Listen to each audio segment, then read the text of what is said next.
Bueno, estamos en mitad de nuestra lectura ya. Voy a compartirles un PPT que me avisan por ahí si se puede ver. ¿Se ve? No, no. No. No se ve No, y ahora. Ahí se ve. sí, Sí, Genial, chéverísimo. Bueno, entonces quería compartirles una idea de lo que pasó en el taller con Doris, un extracto de un poema que nos puede seguir iluminando en la reflexión del libro y simplemente ya el resumen de lo último que vimos. Y con eso ya arrancamos la lectura. Entonces, bueno, les quería compartir este esquema, que es un poquito hablar del método, porque me dejó sonando algunas cosas que dijo Doris que me parece que es bueno puntualizarlas en nuestro espacio de la comunidad de lectura. Entonces, recordemos que el método que nosotros tenemos, estos tres pasos que ya los sabemos de memoria, no lo veamos como una especie de pirámide a la cual vamos descendiendo de lo literal a lo existencial y después de lo actancial, sino más bien como una espiral en profundidad, ¿no? Partimos desde lo literal del texto, que sería como la superficie, lo que está más arriba, y poco a poco vamos nosotros ahondando hasta llegar a profundidades mucho mayores. Sin embargo, esta espiral, que es un poco la idea del círculo de la comunidad de lectura, hace que, por ejemplo, cuando ahondamos en lo existencial, de una u otra manera también esa parte nos ayuda a ver lo literal, ¿no? Todo está como interconectado en esta espiral, todo va siendo profundo. Y es un poco lo que a nosotros nos pasa en la vida, ¿no? Nosotros a veces vivimos situaciones similares en nuestra vida, pero con otros niveles de profundidad, con distintos niveles de madurez. Los problemas que de adolescentes nos causaban mucho conflicto, quizá ahora vuelven a aparecer, pero ya no nos causan tanto, hay más experiencia, hay más camino. La espiral va como haciéndose más densa, más profunda, ¿no? Entonces, un poco ese es el modo de la comunidad de lectura. Simplemente poner los puntos que hacemos en cada una de estas partes. En la literal tenemos, recordemos la lectura de la obra, leemos la obra. Hay una retroalimentación permanente con estos resúmenes, con pistas que a veces salen antes de iniciar la lectura. Recuerden que al final de cada lectura también revisamos ensayos críticos literarios de la obra. Eso nos ayuda como a centrar las ideas centrales de lo que vamos leyendo. Hay conversatorios al final también que ayudan un poco a reforzar lo literal. El taller que tenemos con Doris de comprensión lectora está en este ámbito, en lo literal. Por eso es que cuando Doris menciona, por ejemplo, que dar la opinión no es lo mismo que analizar el texto en el sentido literario, tiene razón, porque acordémonos que el taller de comprensión lectora se enmarca en el ámbito y en el plano literal del texto. Entonces, para entender mejor lo que dice el autor, lo que quiere transmitirnos, cuáles son las ideas centrales, cómo entender mejor la obra, todo eso tenía que ver con lo literal, ¿no? Y esta guía de materiales es algo que yo les he de compartir en el transcurso de este tiempo, que son muchos materiales que yo tengo para poder seguir iluminando la obra en el plano literal. Entonces, eso es lo primero que tenemos. Notemos todas estas actividades que, como ven, refuerzan la pregunta, ¿qué dice el texto? Pero a nosotros, en el círculo de lectura, nos interesa bajar un poco más a lo existencial y es qué me dice el texto, ¿no? Es la parte donde ya el texto no solamente lo analizo, sino que lo hago mío, me lo apropio, lo llevo a mi vida, que es mucho más profundo que lo literal. Entonces, aquí tenemos como tres actividades claras que hay que tomarlas en cuenta, que es la retroalimentación permanente que hacemos al inicio, que alumbra lo literal, pero también alumbra lo existencial, porque hay reflexiones que tocan lo existencial. Las reuniones en subgrupos que tenemos luego de cada lectura es para retroalimentar justamente estos puntos de vista distintos. Y en el fondo, lo que buscamos es que lo que se lee se haga carne y por lo tanto se haga nuestro, ¿no? Solamente en este nivel uno puede comenzar a cambiar de vida, uno puede tomar nuevos horizontes, nuevas perspectivas, ¿no? Cuando se apropia de las cosas, las hace nuestra. Y lo actancial, que le respondo al texto, lo hacemos en varias actividades, ¿no? La principal es en su vida cotidiana, ya cada uno va viendo cómo el texto le va iluminando en situaciones de su vida. A veces nos damos ni cuenta, pero el texto nos va dando otros niveles de visión. La vida se va como expresando esto. Tenemos la elaboración brutos de artísticos al final. Desarrollamos también a partir de todo lo literal y esencial nuestras capacidades intelectuales, afectivas, volitivas y espirituales, y eso nos ayuda a actuar en la vida. Y finalmente, despertar la creatividad y el ingenio. Entonces, no nos olvidemos nunca de esta estructura que manejamos porque nos va a permitir ubicar todas las actividades del círculo de lectura en su lugar correspondiente y ver cómo va eso iluminando lo otro. El taller de Doris, por ejemplo, que está en el lado literal, me puede ayudar para comprender mejor la obra y vivir de mejor manera el parte existencial, ver cómo le respondo al texto y por lo tanto también vivir mi día a día con más sentido. Entonces, como ven, todo está interconectado y bueno, busca niveles de profundidad. Bien, eso quería compartirles como para siempre tomar en cuenta. Ahora viene lo del poema. Les quería compartir este poema también que nos puede un poco iluminar en una parte y en un tema muy importante que hay que tomar en cuenta cuando uno se acerca a la obra del extranjero y es el tema de la soledad. No nos olvidemos que Meursault es una persona que no logra conectar, ¿sí? Y esa no conexión, esa falta de capacidad de estar o de vincularse de una manera distinta con la realidad y con el otro, nos lleva a vivir una soledad. Entonces, este poema es de Pedro Salinas, es el poema uno de un extracto de su libro que se llama Razón de Amor, y solo le saco dos estrofas de un poemario muy lindo. Y la primera estrofa dice así: vivir desde el principio es separarse. En el primer encuentro, con la luz, con los labios, el corazón percibe la congoja de tener que estar ciego y solo un día. Miren qué bonito, ¿no? Vivir desde el principio es separarse. Recordemos la imagen de un niño recién nacido, por ejemplo. Cuando uno nace, cuando uno se inserta en la vida, se separa de la madre, ¿no? Parecería que nuestra condición es la separación. Vivimos y en ese vivir nos separamos. Y es curioso porque nos separamos justamente en el primer encuentro, cuando la luz, cuando los labios podemos nosotros gritar, ¿no? Dar nuestro primer grito, nuestro primer lamento, cuando recién vemos la luz, ¿no? Ahí nos encontramos quizá con nuestra madre, nuestro primer encuentro, ¿no? Y el corazón ya percibe que hay una congoja, ¿no? ¿No? Igual estamos nosotros ciegos y solos un día, sentimos esta separación, esta realidad humana que nos lleva a que desde el inicio de nuestra vida tenemos que separarnos de algo, de alguien, ¿no?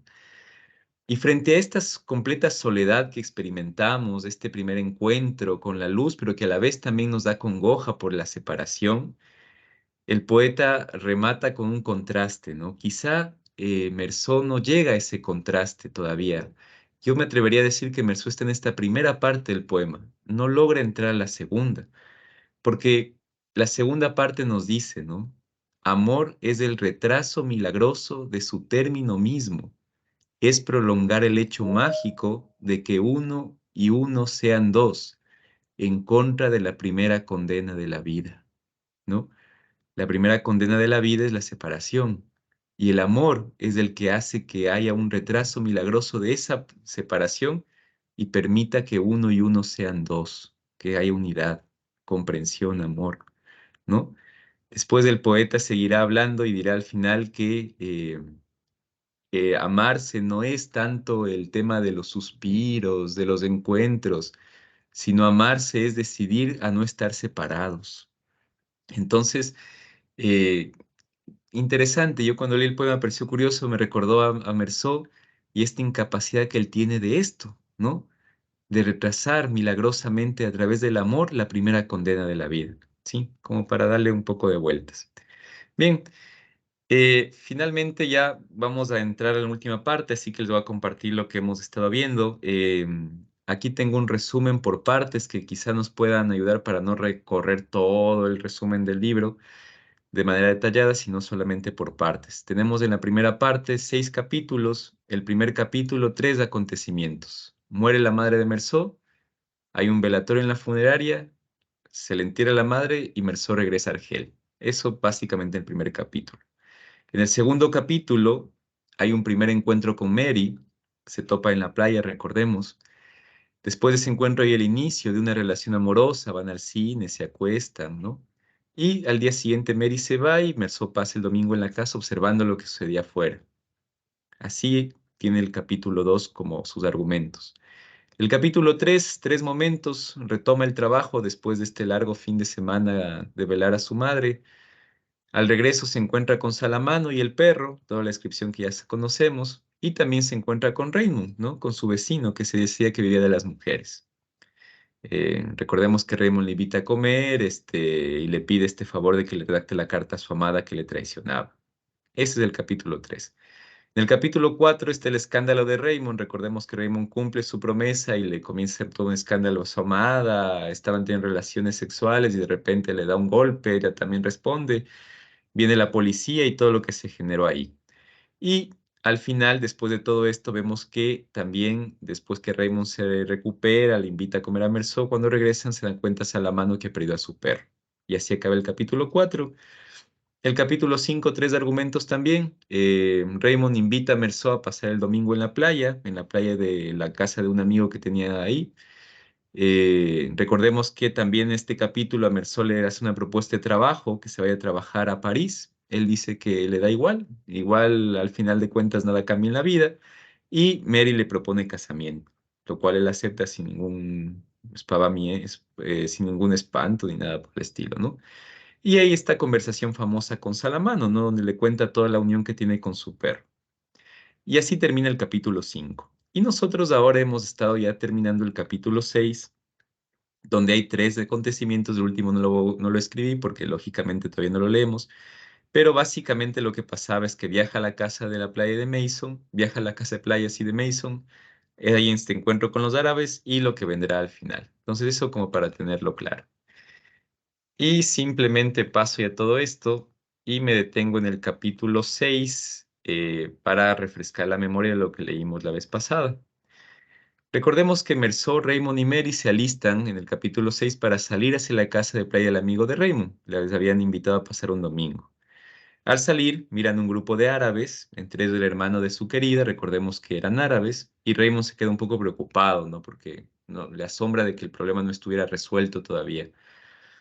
En fin, dejan pasar, llegan a la casa de Mason, ubicada en la punta de un peñasco en el mar, y se presentan, ¿no? Recordemos que Merceau y Mary no conocían a Mason, y ahí se presentaron. Se cayeron muy bien, y se cuenta en la historia que Mason suele pasar los fines de semana en esa casa de playa junto a su mujer, ¿sí?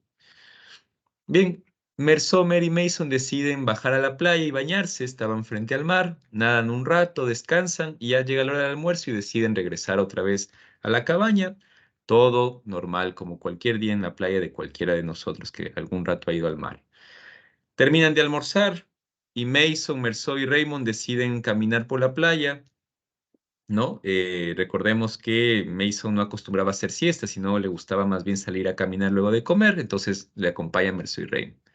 Van conversando, y Merceau siempre está con el tema de que hay mucho sol, que esto está fuerte, que el viento, que dice que lo de siempre, ¿no? Miran de repente acercarse a dos árabes mientras estaban caminando y Raymond advierte que puede haber pelea, porque dice otra vez estos árabes que me siguen, que me están persiguiendo.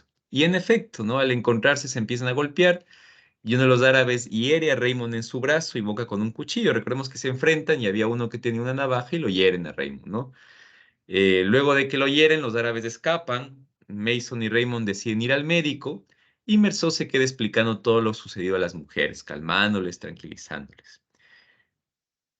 Inmediatamente el herido, es decir, Raymond, regresa enfadado y decide ir a caminar por la playa nuevamente. Merceau le acompaña y entre ese camino llegan donde estaban los árabes nuevamente. Había como una especie de remanso entre rocas, un poco de agua, y ellos justamente llegan donde estaban de nuevo los árabes ahí, ¿no?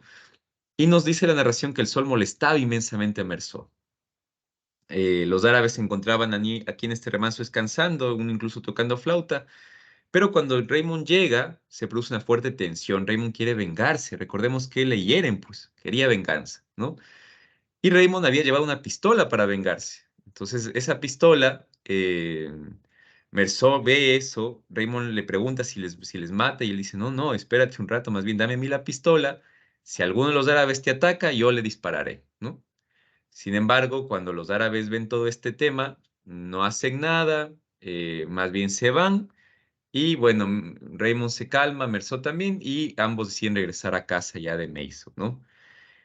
Cuando vuelven a casa de Mason, Merceau siente mucho calor al regreso, ¿no? Y la sesión de la lluvia que le lleva a volver a caminar por la playa, pero ahora completamente solo. Entonces, ahí nos quedamos, ¿sí? En esa parte nos quedamos. Mersault con Raymond ya volviendo a casa de Mason después de este acontecimiento y Mersault un poco inquieto todavía. Hasta ahí llegamos. Entonces vamos a continuar con la lectura. Creo que esto nos ayuda mucho como para seguir contextualizando. Muy bien, entonces, ¿pueden ver la pantalla de la lectura? ¿Sí? ¿No? Sí. Genial. Nere, no sé si nos podrías ayudar leyendo, por favor, antes que tomes agüita. Estás con tu micro apagado, por Silas. Ok, gracias. La acompañé hasta la cabañuela y mientras trepaba por la escalera de madera, quedé delante del primer peldaño, con la cabeza resonante de sol, desanimado ante el esfuerzo que era necesario hacer para subir al piso de madera y hablar otra vez con las mujeres. Pero el calor era tal que me resultaba penoso también permanecer inmóvil bajo la enceguecedora lluvia que caía del cielo. Quedar aquí o partir lo mismo daba. Al cabo de un momento volví hacia la playa y me puse a caminar. Persistía el mismo resplandor rojo sobre la arena, el mar jadeaba con la respiración rápida y ahogada de las olas pequeñas. Caminaba lentamente hacia las rocas y sentía que la frente se me hinchaba bajo el sol. Todo aquel calor pesaba sobre mí y se oponía a mi avance.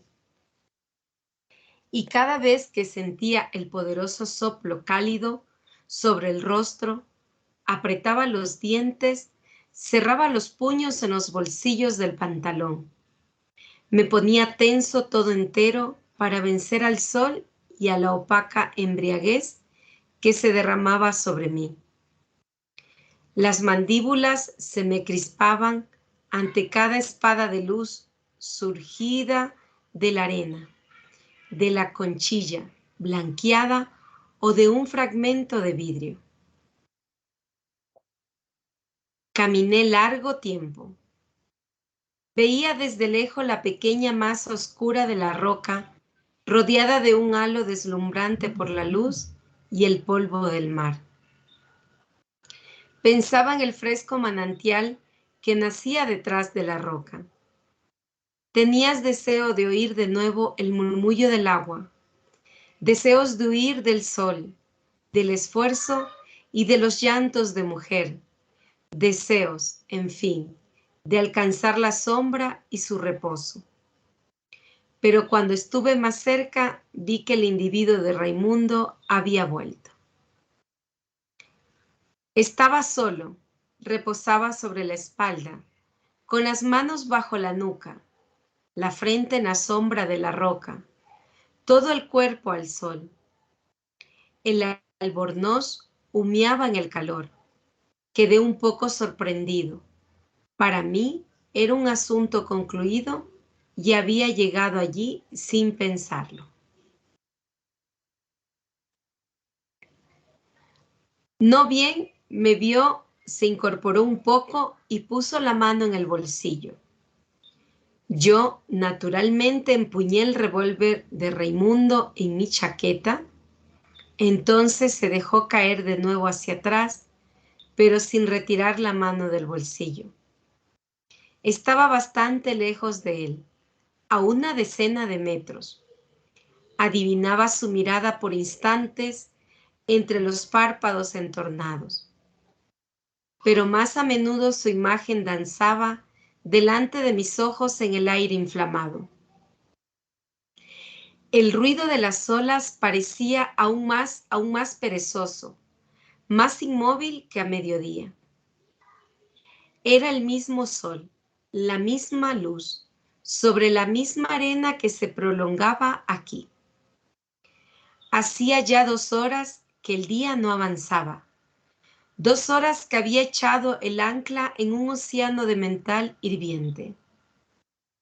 En el horizonte pasó un pequeño navío y hube de adivinar de reojo la mancha oscura porque no había cesado de mirar al árabe. Pensé que me bastaba dar media vuelta y todo quedaría concluido. Pero toda una playa vibrante de sol apretábase detrás de mí. Di algunos pasos hacia el manantial. El árabe no se movió. A pesar de todo, estaba todavía bastante lejos. Parecía reírse, quizás por el efecto de la sombra sobre el rostro. Esperé. El ardor del sol me llegaba hasta las mejillas y sentí las gotas de sudor amontonárseme en las cejas. Era el mismo sol del día en que había enterrado a mamá. Y, como entonces, sobre todo me dolía la frente y todas las venas juntas bajo la piel. Impelido por este ardor que no podía soportar más, hice un movimiento hacia adelante. Sabía que era estúpido, que no iba a librarme del sol, desplazándome un paso. Pero di un paso, un solo paso hacia adelante. Y esta vez, sin levantarse, el árabe sacó el cuchillo y me lo mostró bajo el sol. La luz se inyectó en el acero y era como una larga hoja centellante que me alcanzara en la frente. El mismo instante, el sudor amontonado en las cejas corrió de golpe sobre mis párpados y los recubrió con un velo tibio y espeso. Tenía los ojos ciegos detrás de esta cortina de lágrimas y de sal. No sentía más que los címbalos del sol sobre la frente e indiscutiblemente la refulgente lámina surgida del cuchillo, siempre delante de mí. La espada ardiente me roía las cejas y penetraba en los ojos doloridos. Entonces todo vaciló. El mar cargó un soplo espeso y ardiente. Me pareció que él, hasta ahí puedo leer porque no le veo lo que sigue, que el cielo se abría en toda su extensión para dejar que lloviera fuego. Todo mi ser se distendió y crispé la mano sobre el revólver. El gatillo cedió. Toqué el vientre pulido de la culata y allí, y con el ruido seco y ensordecedor, todo comenzó. Sacudí el sudor y el sol. Comprendí que había destruido el equilibrio del día, el silencio excepcional de una playa en la que había sido feliz. Entonces, tiré aún 4 veces sobre un cuerpo inerte en el que las balas se hundían sin que se notara. Y era como 4 breves golpes que daban en la puerta de la desgracia. Gracias, Neri. Bueno, terminó la primera parte, ¿no? Parece que bueno, no parece, asesinándole al árabe, ¿no? 5 tiros. Muy bien, vamos a la segunda parte, capítulo 1. Jonathan, ¿no sé si nos podrías ayudar, porfa?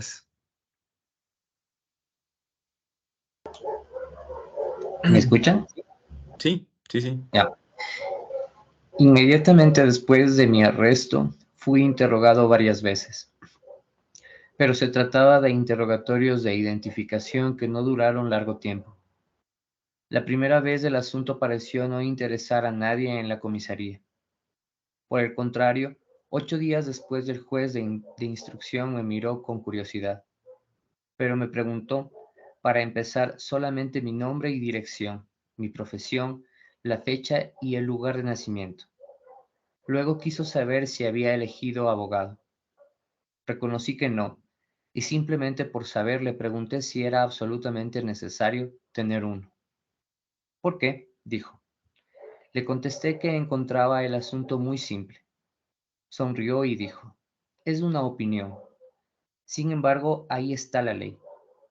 Si no elige usted abogado, nosotros designaremos uno de oficio. Me pareció muy cómodo que la justicia se encargara de esos detalles. Se lo dije. Estuve de acuerdo y llegó a la conclusión de que la ley estaba bien hecha. Al principio no le tomé en serio. Me recibió en una habitación cubierta de cortinajes. Sobre el escritorio había una sola lámpara que iluminaba el sillón, donde me hizo sentar mientras él quedaba en la oscuridad. Había leído una descripción semejante en los libros y todo me pareció un juego. Después de nuestra conversación, por el contrario, le miré y vi un hombre de rasgos finos, ojos azules hundidos, muy alto, con largos bigotes grises y abundantes cabellos casi blancos. Me pareció muy razonable y simpático en resumen. A pesar de algunos tics nerviosos que le estiraban la boca, cuando salí hasta iba a tenerle la mano, pero recordé a tiempo que había matado a un hombre. Al día siguiente, un abogado vino a verme a la prisión. Era bajito y grueso, bastante joven, con los cabellos cuidadosamente alisados. A pesar del calor, yo estaba en mangas de camisa, llevaba traje oscuro, cuello palomita y una extraña corbata de gruesas rayas blancas y negras. Puso sobre la cama la cartera que llevaba bajo el brazo. Se presentó y me dijo que había estudiado el expediente. El asunto era delicado, pero no dudaba del éxito si le tenía confianza. Le agradecí y me dijo, vamos al grano. Se sentó en la cama y me explicó que habían tomado informes sobre mi vida privada. Se había sabido que mi madre había muerto recientemente en el asilo. Se había hecho entonces una investigación en Marengo. Los instructores se habían enterado de que yo había dado pruebas de insensibilidad el día del entierro de mamá. Usted comprenderá, me dijo el abogado. Me molesta un poco tener que preguntarle esto, pero es muy importante. Si no encuentro alguna propuesta, será un sólido argumento para la acusación. Quería que le ayudara. Me preguntó si había sentido pena aquel día. Esta pregunta me sorprendió mucho y me parecía que me habría sentido muy molesto si yo hubiera tenido que formularla. Sin embargo, respondí que había perdido un poco la costumbre de interrogarme y que me era difícil informarle. Sin duda quería mucho a mamá, pero eso no quería decir nada. Todos los seres normales habían deseado más o menos la muerte de aquellos a quienes amaban. Aquí el abogado me interrumpió y pareció muy agitado.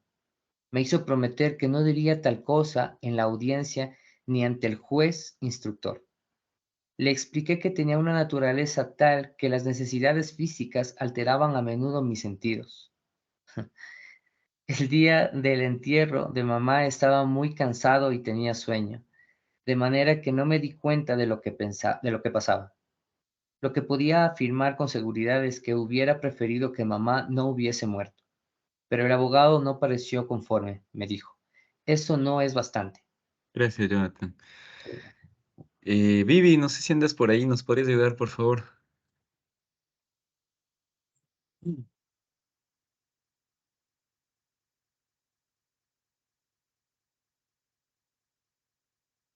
No te escuchamos, creo que estás con tu micro apagado. Perdón, hablando Ahí de sí. ya, perdón, reflexionó.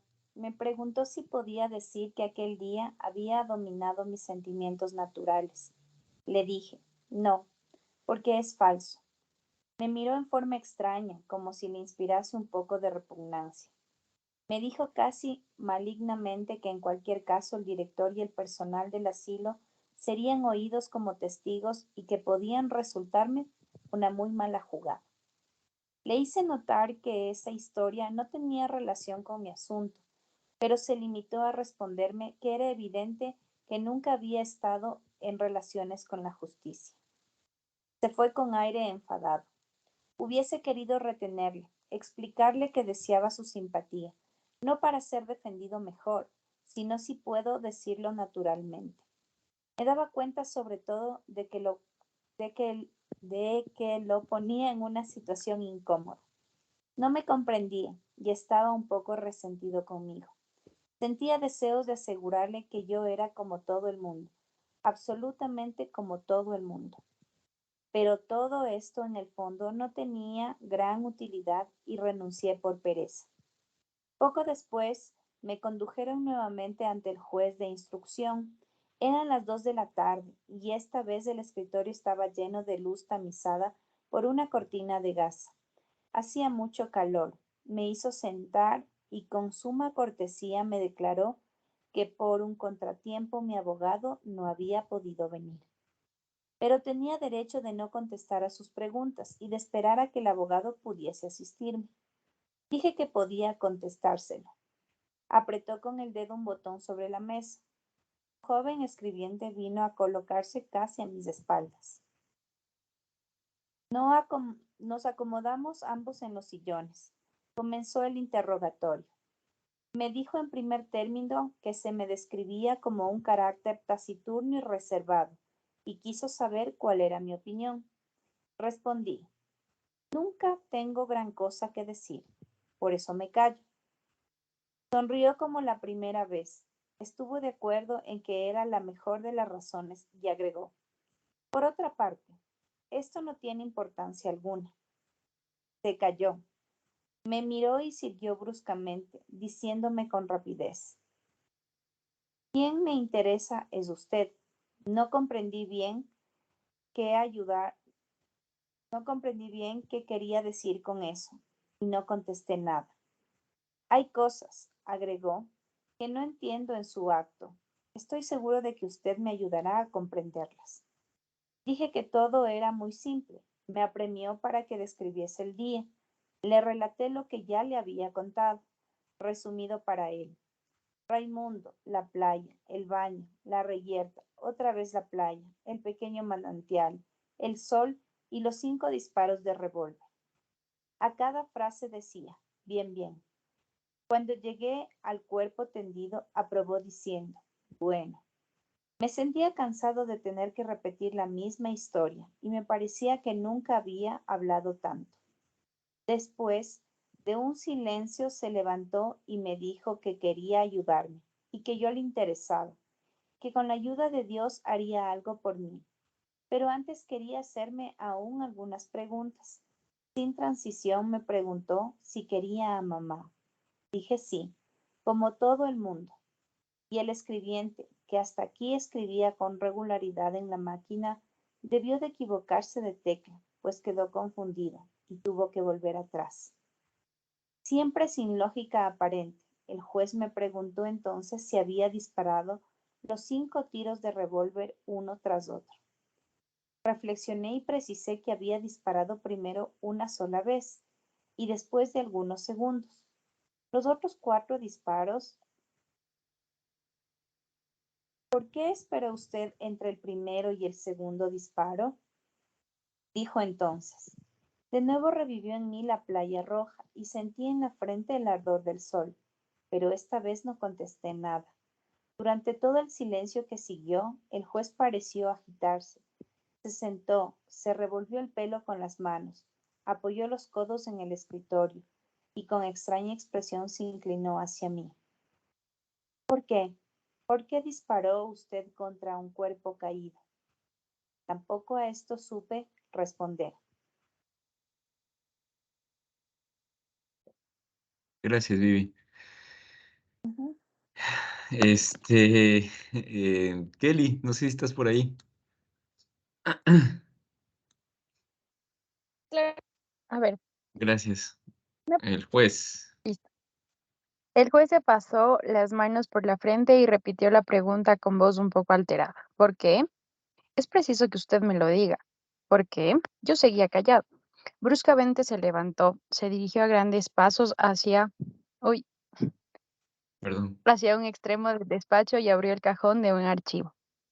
Extrajo de él un crucifijo de plata que blandió volviendo hacia mí, y con voz eternamente cambiada, casi trémula, gritó, ¿conoce usted a este? Dije, sí, naturalmente.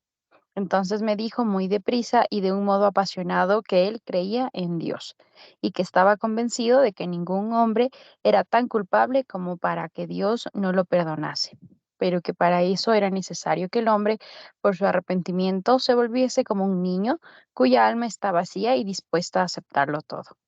Se había inclinado con todo el cuerpo sobre la mesa. Agitaba el crucifijo casi sobre mí. A decir verdad, yo había seguido muy mal su razonamiento, ante todo porque tenía calor, porque unos moscardones se posaban en mi cara y también porque me atemorizaba un poco. Me daba cuenta del mismo tiempo de que era ridículo porque yo era el criminal, después de todo. Sin embargo, continuó. Comprendí más o menos que en su opinión no había más que un punto oscuro en mi confesión. Era el hecho de haber esperado para tirar el segundo disparo de revólver. El resto estaba muy bien, pero no comprendía por qué había esperado. Iba a decirle que hacía mal en obstinarse. El último punto no tenía tanta importancia, pero me interrumpió y me exhortó por última vez, irguiéndose entero y preguntándome si creía en Dios. Contesté que no. Se sentó indignado.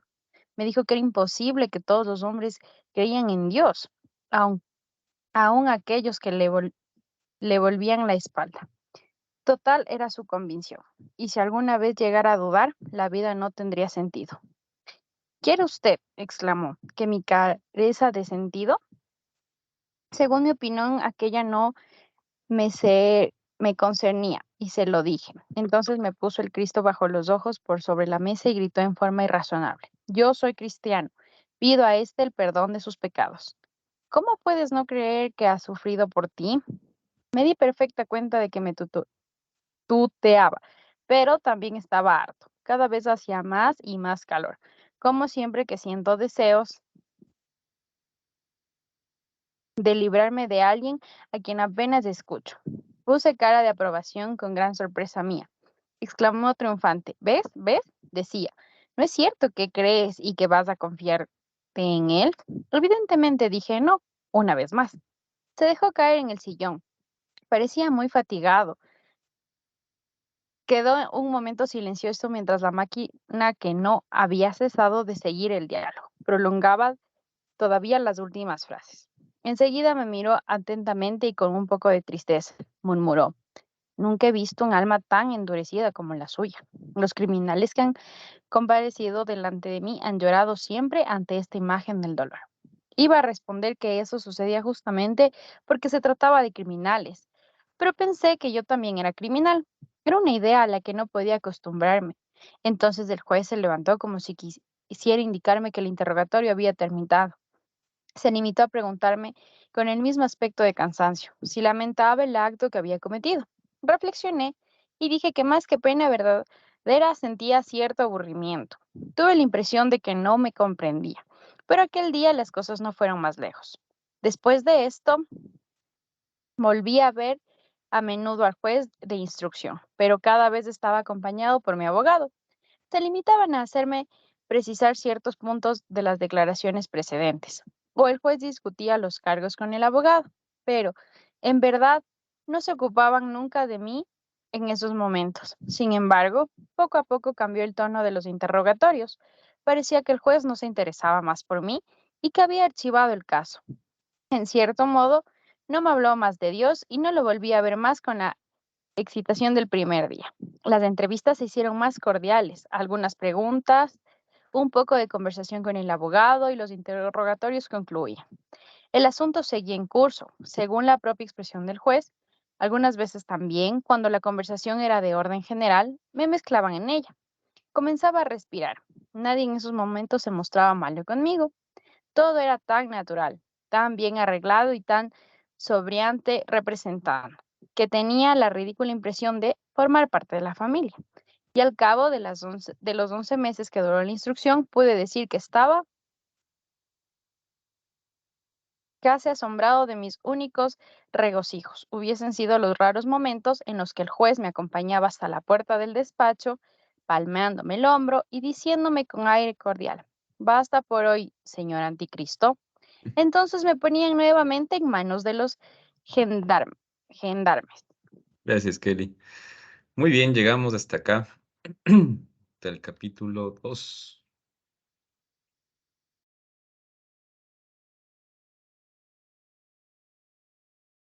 Ya. Chévere. Uy, Dios mío, han pasado tantas cosas estos relatos. Bueno, como dato curioso nada más, Mersó, no sé si aquí está Carlos, no. Mersó, el nombre Mersó viene de la unión de dos palabras, de mer, no sé muy bien en francés, no sé francés, pero mer, que es mar, y soleil, que es sol. Mersó, el nombre Mersó se compone de mar y de sol. Dato interesante, un poco curioso, que justamente es del sol y a filo del mar donde comete el asesinato, ¿no? Quizá nos puede dar un poco de pistas también después, la composición del nombre. Muy bien, vamos entonces a Salas. Este, no sé si está Abby, sí está Abby, ¿no? Ya, entonces, Alexis va a estar en una sala, Abby va a estar en otra y yo en la principal. Si Abby o Alexis se demoran un poco en iniciar, bueno, ya todos conocemos la dinámica, es compartir, ¿no? Así que la invitación es que podamos, si hay algún problema técnico muy puntual, continuar con el diálogo. Normalmente ya nos conocemos, estamos como en grupo, así que con completa naturalidad, ¿sí? Ahí va la Abby a la sala 1, Alexis va a la 2. Y ahí nos vamos moviendo. Pues 1, 2, 3, 4, 5. Genial. 1, 2, 3, 4, 5. Y aquí nos quedamos 1, 2, 3, 4, 5. Ya, listos. Entonces ahí vamos a las salitas. Nos vemos en unos 15, máximo 20 minutitos. Nuevamente por acá. Igual les mando un mensajito. Entonces, bueno, si les llega la asignación de la clic en aceptar, si hay algún problema, salgan y vuelvan a ingresar y yo les vuelvo a enviar a sala. Si llegaran a tener algún problema que no les aceptan y eso. Entonces, a veces a veces con el Team se traba un poco, simplemente es salir y volver a ingresar y con eso ya posiblemente entren a sala. Muy bien. Vamos a ver quiénes nos quedamos por acá. Bueno, creo que los que somos 5. Tú déjeme solo antes de iniciar. Están todos en la reunión 2, toda la reunión 3. Buenazo. Hoy día nos funcionó muy bien las salas. Aunque Nerexi, no, sí, Nerexi está acá, pero no veo tu cámara, está como verde, Nerexi. Si puedes apagarla y prenderla, sería chévere. Muy bien, bueno, nos hemos quedado en esta salita. Ya, perdón, ya le prendí y apagué y yo tampoco me veo. También te veo verde. Pero bueno. No sé, casado. Ahí te veo, ya, ahí te vemos. Muy bien, ahí te veíamos, pero ya te fuiste de nuevo. Pero bueno, Ahí. ahí estás. Muy bien, han pasado varias cosas, no sé qué impresión les deja, qué reflexión podríamos sacar a partir de esto. No solamente, recordemos que este momento es para trascender el texto también, entonces quizá hayan temas que salen y que nos pueden ayudar a reflexionar. En fin, ¿qué hemos ido como sintiendo, viendo? Sami, creo que alzaste la mano. Buenas noches, Cecibel. Hola, Cecibel, ¿qué tal? Ya. A mí me dio la impresión de que Mersou no quiso, como que no le dio mucha importancia a defenderse. O sea, pudo defenderse, omitir ciertas palabras que le hizo ver como que sin sentimientos, que no creía en Dios, todas esas cosas. Que bueno, siendo realistas, uno cuando pasa alguna cosa, así sea una cosa chiquita, trata de defenderse, ¿no? Omite ciertas cosas para defenderse. Y él no lo hizo. Esa fue la impresión que a mí me dio en esta parte. Ujú. Gracias. Chévere, Cecibel. Sí, muy, muy interesante, ¿no? Sí, da la impresión que no quiere defenderse, ¿no? Que está como muy apático. Ahora yo, sí, en fin, pero bueno, no sé si por ahí hay algún otro feedback, alguna otra reflexión. Yo. Sami. Aquí. Ya. Bueno, hay una parte que me llamó la atención cuando él describe esto de la playa. Hay una parte que dice, eché el ancla. Entonces, tal vez en este punto de su vida, él ya se pregunta, ¿qué he hecho con mi vida? ¿Estoy estancado? Y me llama también mucho la atención lo que bajo el sol, él dice que se aturde, no piensa, y fue en el entierro de la madre que también hubo este ambiente y no le dio tal vez esa oportunidad de él expresarse, ni siquiera pensaba en dónde estaba, cuál era la situación en la que él se encontraba en ese momento. También, esperen, antes algo más. Sí. Algo importante también es lo de la religión, ¿no? Porque hay que tomar en cuenta que la religión es algo importante para lo que es la filosofía, entender la vida del hombre, ¿no? Y aquí nos replanta otra vez que el libro se trata sobre el absurdo del hombre, ¿no?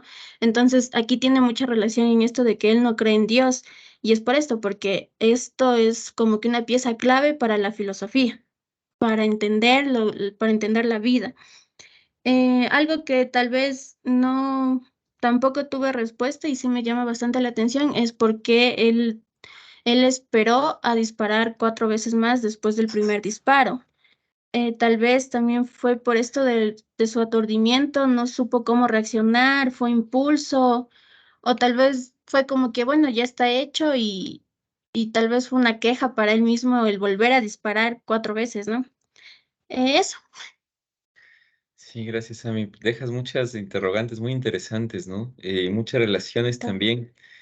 Y sí, hay cosas que no se llega a entender mucho, ¿no? Como ¿por qué volvió a disparar 4 veces? Bueno, eso le preguntan en el interrogatorio, es lo que le sorprende, ¿no? Bueno, ya disparas una vez, pero ¿y qué necesidad de volver a darle 4 tiros más? Eh, ¿Qué relación con lo del sol que mencionas, ¿no? Que el mismo sol que le aturdía cuando la mamá estaba fallecida, pero también recordemos que hay momentos cuando hay tristeza, cuando hay como estas emociones que recuerda a la mamá. Sí, curioso. No sé si por ahí algún otro feedback tenemos, alguna otra reflexión. Sí, bueno, y la verdad es que pocas páginas y muchos sucesos, ¿no? O sea, muy fuerte todo lo que pasa, ¿no? Pero a mí sí que me llamó la atención una parte cuando dice en la lectura, o sea, lo expresa, ¿no? Lo pone, ¿no? En sus palabras, que él tiene como una naturaleza que, tal que las necesidades físicas alteran a menudo sus sentimientos. Ujú. O sea, es como que o sea, en todo lo que hemos leído quizás como que cada uno intuía, ¿no?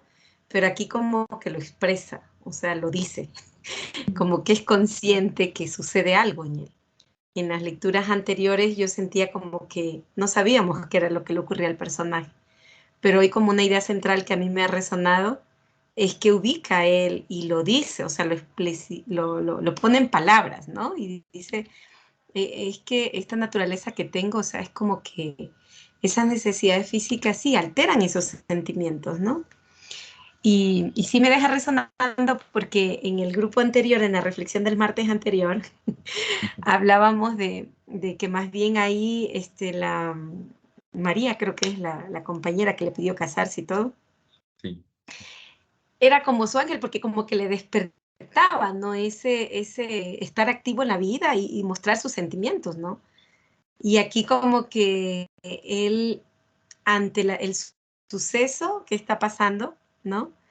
Es como que dice, bueno, o sea, da lo mismo que tire 4 tiros a que dé 5 tiros, porque es algo que está pasando internamente en él, que hay algo físico, que esos sentimientos como que se quedan ahí y le alteran. Entonces puede ser a lo mejor, ¿no? Como quizás recordó con esa caída del sol, el sepelio de su madre, el tal, es como una reconstrucción de unas cosas que quizás como que está despertando, ¿no? En este momento. Entonces como que me deja muchas interrogantes este personaje en estas 2 páginas, en estas páginas que hemos leído, porque no sé si está, sí, claro que él no se defiende, ¿no? Él le da lo mismo que le diga, pero no sé si esa indiferencia más bien está siendo también como un despertar en él que hasta lo dice con palabras. O sea, algo le está sucediendo. Eso. Gracias, Nere. Sí, podríamos decir que no es tan indiferente lo que le sucede, pero a mí también es un personaje que me genera mucha intriga. O sea, la sensación que me deja el personaje también es de bastantes dudas, de preguntas. em, y me deja a mí personalmente la sensación de que ha llegado como a darse cuenta de lo irrelevante un poco de los sucesos más allá de lo que él piense, es decir, lo que decías, da lo mismo que le haya disparado 3 que 4 veces, o sea, ¿en qué cambia la situación, no? Eh, que le haya disparado una, que después 4, o sea, ¿en qué aporta, qué quita, no? Parece como un personaje muy desapegado de la gravedad de los sucesos. Ha matado a alguien, él mismo se confiesa, ¿no? Pero sabe que no es criminal, por otro lado, porque él dice, ¿no? Yo no siento culpa porque tampoco soy criminal, ¿no? Varias cosas ahí que se pueden como topar. No sé si por ahí Vivi o Nieves tiene algún otro punto de vista. Bueno, mm, bueno, aquí sí que ya me perdí por todo. Ya me perdí, ahora sí que me perdí. Ahora sí que él me perdió. Eh, lo que pasa es que, como dijo la Dani, Nerexi. creo que es. Ah, la Dani. No, Dani, creo. Creo que Que en verdad él a lo mejor conecta el calor, el fastidio, conecta con todo lo que él ha pasado y no le gusta, con lo que ha pasado y no le ha gustado vivir o pasar. Y dicen, o sea, como él como a todo le ve como que, no importa, o sea, son cositas así nada más. No le da mucha importancia a lo que él vive o siente o hace. Él cree que él tal vez me parece a mí que él no le da mucha importancia a su propia vida. Entonces, como dijeron, o sea, un disparo más, un disparo menos, o sea, ya que no. Y, y es como que no le da valor a las cosas importantes, sino dice esto de decir, oh, no soy criminal, pero a lo mejor sí lo soy, o sea, está diciendo en otra parte, ¿no? O sea, primero se niega y después dice, no, pues es que sí, a lo mejor sí soy criminal, ¿no? Mm, Entonces, él, él se abandona, ¿no? Se abandona, que pase lo que tenga que pasar. mm, Ya es una indiferencia total a su propia vida. No le importa mucho su propia vida. El que le haya matado al árabe no fue ni siquiera por defensa propia, ¿no? O sea, ya que se acabe rápido este lío.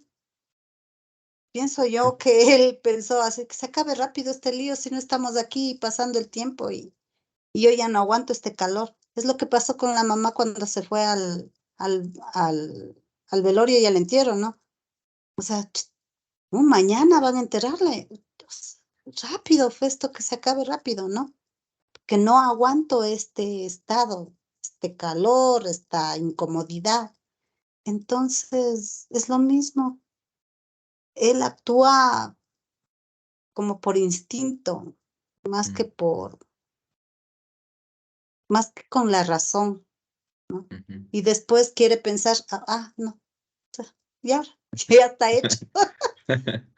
Eso Claro. no, o sea, me da pena ya ahora sí que, como decía anteriormente, o sea, sí me da pena, bastante pena el personaje, francamente, porque no tiene dirección. Mm. Sí, gracias, Nieves. Antes de pasar la voz a Vivi, a mí lo que me confronta todo el tiempo, buena parte de todas las dudas que me genera es esta desconexión que tiene con la otra persona, ¿no?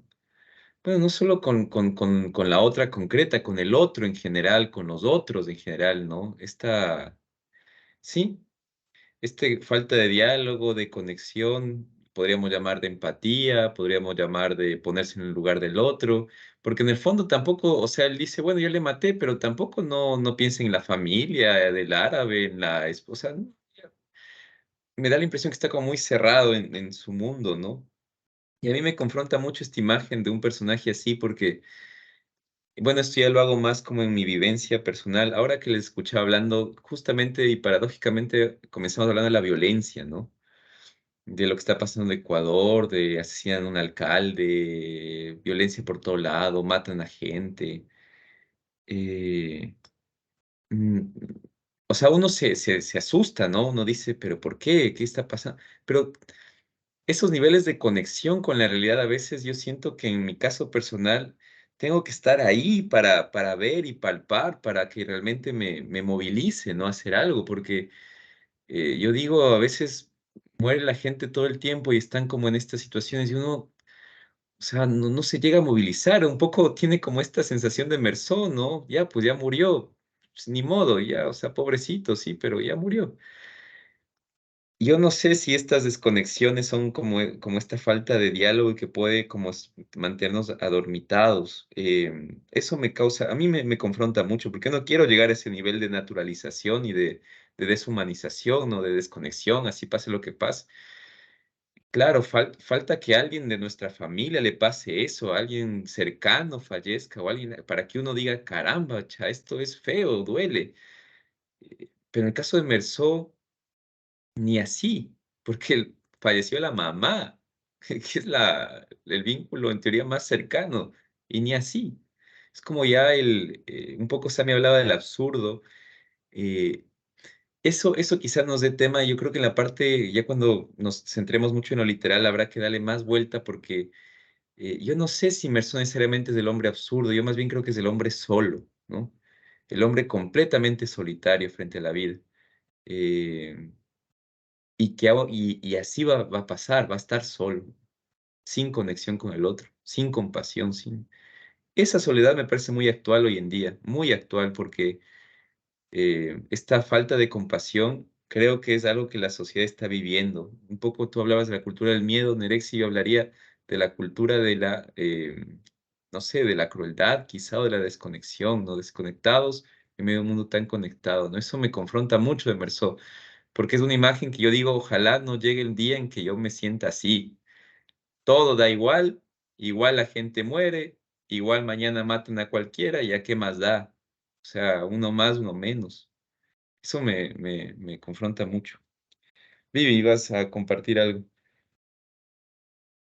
Sí, yo en la lectura conecté con un hecho que sucedió, si la memoria no me falla, en el 2020, me parece.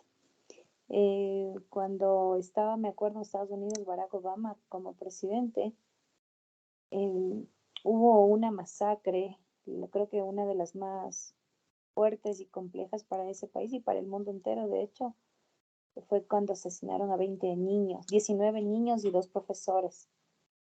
Y yo el, conecté con eso porque aparte de esta soledad que creo que permanente que ha vivido, yo trato de ir como un poco más atrás y decir, bueno, ¿qué le lleva a un ser humano a, a aislarse? Y creo que ahí hay una cuestión también de responsabilidad desde cómo es la sociedad frente a una persona que juzgamos como extraña, como distinta. Y indirecta o directamente lo empezamos como a aislar, a hacer un lado, a criticar, qué sé yo. Y es una soledad, creo, producida de dos vías, o sea, una soledad que tú eliges estar solo, pero es una soledad también que la sociedad te impone eso. Y yo creo que a partir también de estos hechos sucede que hay una cuestión de sociópatas que se pueden ver y que pueden producir estos hechos. Por eso también, de alguna manera, en la línea que tú decías, Dani, conectar con lo que hoy está sucediendo, quizás a otro nivel, a mí sí me lleva a pensar también en qué es lo que nosotros, cuál es el rol como sociedad que estamos jugando ante esto. Y efectivamente ese adulto que hoy por hoy es producto también de lo que ha venido viviendo, de todas sus experiencias a lo largo de su niñez y adolescencia. Y, y yo ahí lo único que siento es una profunda preocupación ante, ante esta cuestión. O sea, no creo que solamente el tema de soledad, que ya de por sí puede ser un problema, pero a veces sí es cierto que todos necesitamos estar solos porque nos reencontramos en esa soledad. El punto no es el estar solo, el punto es cuánto tiempo permaneces en esa soledad. Y hay gente que definitivamente permanece muchísimos años en esa soledad por decisión propia o porque así la sociedad les ha impuesto. Gracias, Vivi. Sí, muy certero también lo que mencionas. Como feedback me dejas pensando también porque se abre otro panorama, ¿no? Se me ocurrió ahora que te escuchaba esto de la responsabilidad social. Claro, Merceau se hace responsable por lo menos, ¿no? O sea, sí dice, bueno, yo le maté y, ¿no? Em, pero no sé, me puse a pensar también, digo, a veces los problemas que nosotros vamos conviviendo en la sociedad parecería que siempre son culpa de otros, ¿no? O sea, me da esa impresión. Ahora, no digo que sea así, pero la primera impresión que se me viene es, a veces siempre es como echar la culpa a otros y no encontrar la responsabilidad que nosotros también tenemos en eso que está sucediendo ahora. Pues creo que sí es importante como evaluar varios aspectos. Y también ahora escuchándote se me venía a la cabeza esta película de Guasón, que posiblemente muchos lo habíamos visto, ¿no? De cómo la sociedad también, como deja a un lado a personas que consideramos extranjeras, extrañas, ¿no? A nosotros, al ritmo normal de vida. Yo me pregunto, ¿cómo reaccionaríamos topados con un Mersón, no? Cosa curiosa sería,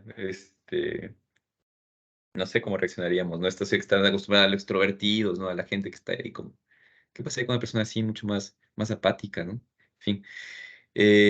Bueno, no sé si hay alguna otra reflexión más. Vamos cerrando la sala. ¿Algún otro feedback que queramos como compartir por ahí? ¿Algo más? Sí, o sea, con estas reflexiones a mí también me deja la invitación de qué hacer, ¿no? Nosotros como ciudadanos ante lo que estamos viviendo en el país.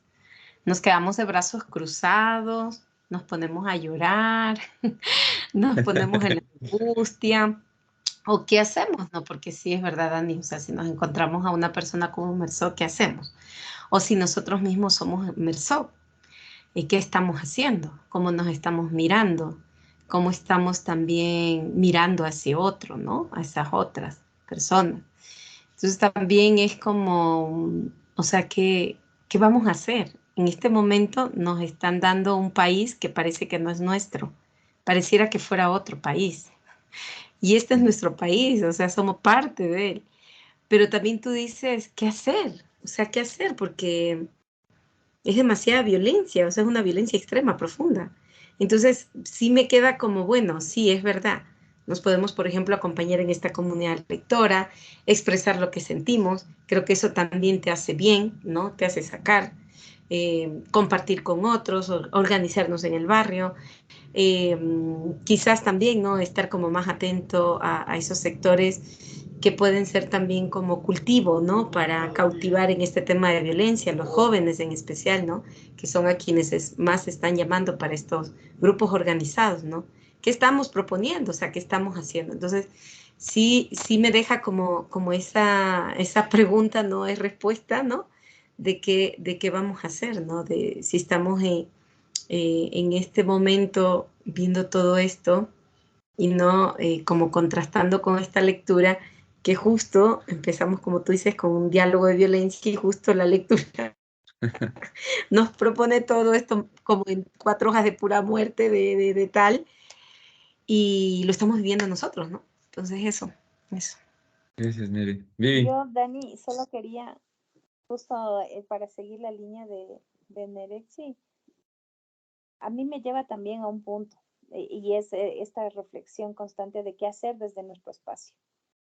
Pero también hay una cosa que yo sí lo tomo como ejemplo, y es en este tipo de espacios. O sea, en realidad, ¿a cuántos de nosotros? Todos creo que coincidimos que los libros nos dan muchísimo, muchísimo.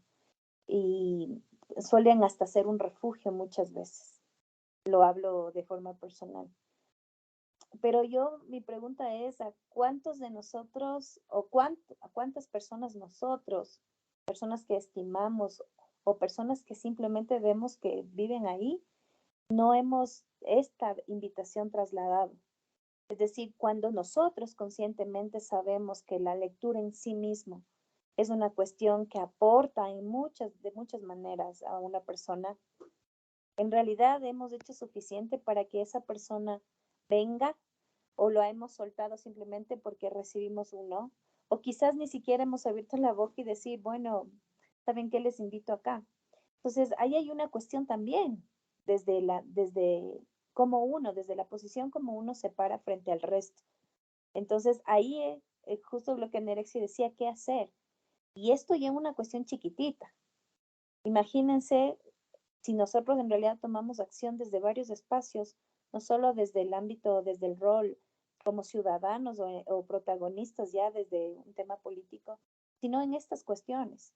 O sea, ¿a cuántas personas si hemos invitado a nuestra familia que a pesar de que no quieran o lo simplemente hemos dicho, ok, ya, está bien, sabiendo conscientemente, insisto, que la lectura es una cuestión que nos aporta integralmente en nuestras vidas, eso es. Gracias, sí. Nieves.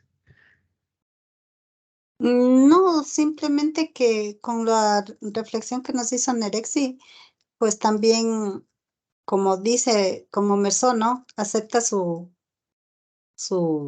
pecado. Acepta, yo lo maté. Eh, hay que también aceptar la responsabilidad de lo que está pasando de la en la sociedad, ¿no?